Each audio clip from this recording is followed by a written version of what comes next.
Journey of let's say, my architectural journey that has now given us the opportunity to imagine with the King of Bhutan the future city on the border of India.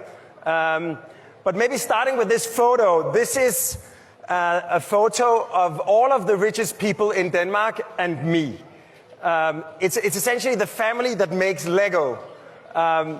Lego is a company that has made everybody believe that Lego is from their home country, but it is from my home country.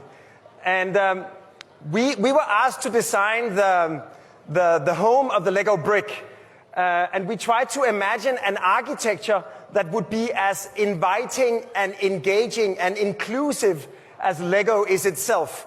So the roofscape is a series of interconnected playgrounds where you are invited to play on top of the building. The building is open in all four corners, so you can roam a public square where light passes between the galleries above. You can roam around without a ticket.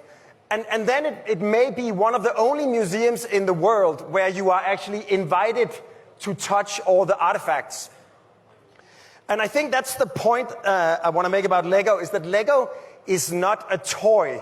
It's a tool that empowers the child to create his or her own world, and then to inhabit that world through play, and to invite her friends in joining her in cohabiting and co-creating that world.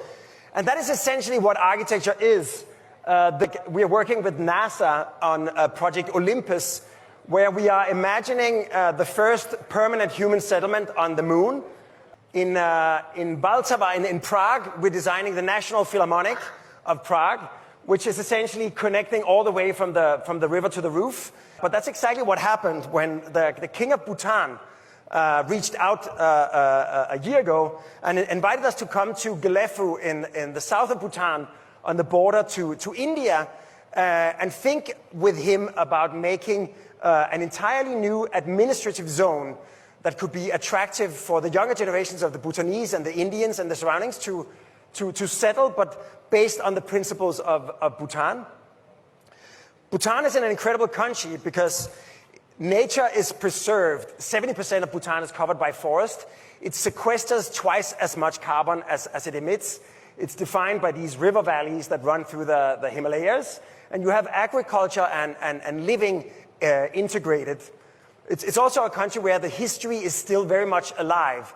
The kind of beautiful dzongs and the kind of arts and craft is still being built today the way it was 400 years ago.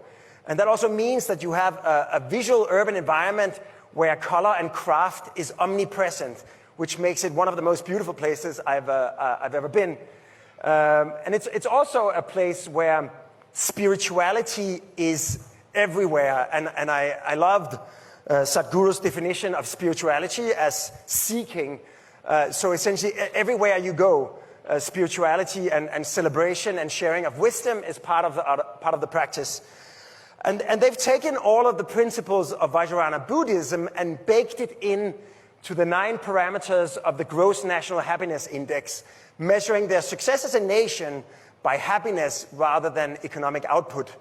So we thought for the Mindfulness City, we would take the 9 measures of national happiness and use them to define the programs of the city, and also translate them into design principles for the sort of urban design of the city. So imagine the Mindfulness City as a place where nature is enhanced rather than displaced by the city, where agriculture is integrated into the urban environment, and where the tradition is still very much alive and celebrated even in the contemporary architecture.